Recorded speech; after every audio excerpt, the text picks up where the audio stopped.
Hello everyone, welcome back to my channel. This is म्यूसले your digital muse मिज़ाले Mishra.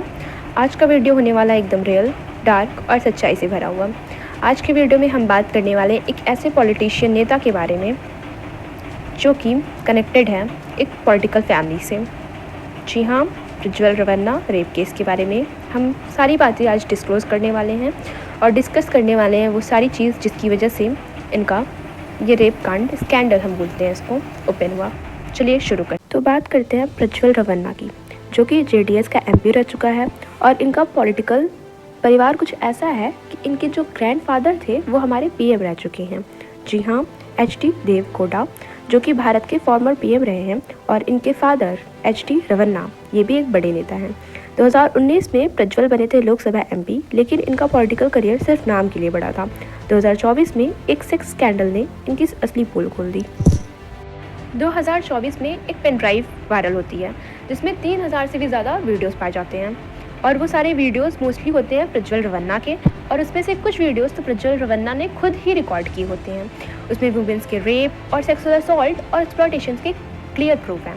Even कुछ videos में तो ये दिखाया जा रहा है कि womens are begging and crying but he is not letting them go. Prajwal के घर में काम करने वाली एक महिला ने प्रज्वल के खिलाफ कंप्लेंट फाइल की। उसने बताया 2021 में प्रज्वल ने उसके साथ रेप किया, एक बार फार्म हाउस में और दूसरी बार बेंगलुरु के घर में। एलिगेशंस ये हैं कि प्रज्वल ने 100 से ज़्यादा महिलाओं के साथ सेक्सुअल एक्सप्लॉयटेशन किया। उनमें से कुछ डोमेस्टिक वर्कर थी, कुछ पुअर गर्ल्स और कुछ तो रिलेटिव्स तक। Victims mostly lower class background से थे। हिडन कैमरा और फुटेज यूज किए गए थे ब्लैकमेलिंग के लिए। एलिगेशंस इंक्लूड है rape, unnatural sex, blackmail and sexual torture. Karnataka women commission ने बोला कि एक प्लान्ड एक्सप्लॉयटेशन था, और इसके लिए उन्होंने एक एसआईटी बैठाई जिसको हेड किया के अरुण ने और सुपरवाइज किया आलोक मोहन ने, जिसके अंडर 7 मेंबर्स आते हैं। Just before the video leak, Prajwal Revanna quietly flew to Germany on a political tour.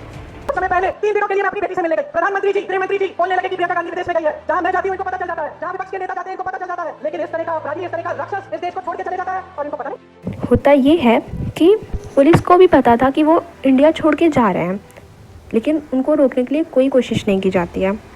Interpole notice जारी हुआ, लेकिन प्रज्वल ने 60 दिन तक आने से मना कर दिया। फाइनली जुलाई 2024 के एंड तक वापस इंडिया आया और अरेस्ट हुआ, लेकिन अभी तक बेल और प्रोटेक्शन के पीछे छुपा है। डिजिटल एविडेंस, स्टेटमेंट और वीडियो क्लिप्स सब ने मिलकर मजबूत बनाया केस को, और इसके बाद दिसंबर 2024 में ट्रायल शुरू हुआ फास्ट ट्रैक कोर्ट में, और फाइनली 2 अगस्त 2025 को स्पेशल कोर्ट ने प्रज्वल रवन्ना को लाइफ इम्प्रिजमेंट की सज़ा सुनाई। 10 लाख का फाइन भी इम्पोज हुआ। कोर्ट ने कहा यह क्राइम हॉरिफिक था, इसके लिए कोई भी लेनियंसी नहीं हो सकती है। और वर्डिक्ट के time Prajwal Revanna court room में रोने लगा और बोलने लगा कि ये सब मेरी गलती है जो मैं इतनी जल्दी पॉलिटिक्स में बढ़ गया। सीरियसली इस बात का कोई लॉजिक या सेंस बन रहा है? मतलब आप सारे कांड खुद कर रहे हो और इसके बाद बोल रहे हो कि जस्ट बिकॉज मैं ऊपर चला गया, ऊपर पहुंच गया, इसलिए ये सब मेरे हाथों से हो गया। इस जजमेंट के बाद जेडीएस पार्टी में ब्रेकडाउन आया और उनका रिवाइवल प्लान भी कोलैप्स हो गया। अब बात करते हैं आखिर ये स्कैंडल ओपन कैसे हुआ। प्रज्वल रवन्ना का ड्राइवर कार्तिक ने कोर्ट को बताया कि उन्होंने खुद ही प्रज्वल के फ़ोन से 2000 प्लस फ़ोटोज़ और 50 वीडियोस निकाले और एक पेन ड्राइव में डाले। फिर उसी पेन ड्राइव को उन्होंने एक बीजेपी लीडर और लॉयर को दे दिया, देवराज गौड़ा। कार्तिक ने बोला, मैंने ये पेन ड्राइव किसी और को नहीं दी, सिर्फ बीजेपी लीडर देवराज गौड़ा को दी। कार्तिक के मुताबिक उन्होंने सिर्फ देवराज को दिया था, लेकिन बाद में जब ये वीडियोस मीडिया और सोशल मीडिया पर लीक हुए तो पुलिस ने सस्पेक्ट किया कि देवराज गौड़ा ने लीक किया है। इसीलिए मई 2024 में कर्नाटक पुलिस ने देवराज गौड़ा को भी अरेस्ट किया for leaking the pen drive content. लेकिन ये कोई इकलौता तो पॉलिटिशियन है नहीं, इसके पहले भी कई पॉलिटिशियंस थे जो रेप केसेस में इन्वॉल्व रहे हैं, जैसे कि उन्नाव रेप केस, कुलदीप सिंह सेंगर जो कि बीजेपी एमएलए रहा है। 2017 में एक माइनर लड़की का रेप हुआ, 2019 में कन्विक्ट हुए और लाइफ इम्प्रिजमेंट मिला। राज बल्लभ यादव आरजेडी एमएलए बिहार, 2016 में माइनर लड़की का रेप, 2018 में पीओसीएसओ एक्ट के under life imprisonment.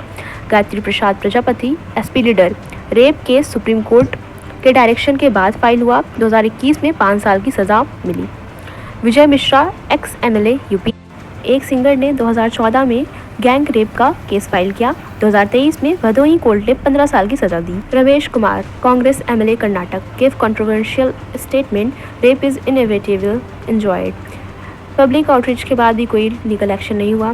Narayan Sai son of Asaram Bapu, rape charges filed by followers, convicted but process took 6+ year. और इनके अलावा दूसरे नेता जो रेप या मॉलेस्टेशन में फंसे हैं लेकिन पनिशमेंट तो मिली नहीं या केस डाइल्यूट हो गया। चलो अब बात करते हैं सबसे इम्पॉर्टेंट पार्ट की, इंडिया में महिलाओं के साथ हो रहे क्राइम्स का असली डाटा। NCRB डाटा के मुताबिक सिर्फ 2021 में 31,677 रेप केसेस रजिस्टर हुए, यानी हर दिन 86 केस और महीने में अप्रॉक्स 2640। 2022 में सिमिलर फिगर 31,516 केस, यानी महीने में 2626 केस, लेकिन कन्विक्शन रेट सिर्फ 17 से 28%, मतलब 100 में से सिर्फ 27 केसेस में सजा। और शॉकिंग पार्ट, 89% रेप केस में एक्यूज्ड विक्टिम का रिलेटिव नाइबर ही होता है। ये सिर्फ एक क्राइम नहीं है, पावर का गंदा और मिसयूज़ दिखाता है। कोई पावर में रहकर लॉ के ऊपर नहीं हो जाएगा, और ये चीज़ें तब तक नहीं बदलेगी जब तक फास्ट ट्रैक कोर्ट का सिस्टम स्टेट में नहीं आता और लोग एक्यूज लीडर को वोट देना बंद नहीं करते, तब तक ये सारी चीज़ें नहीं ख़त्म होंगी।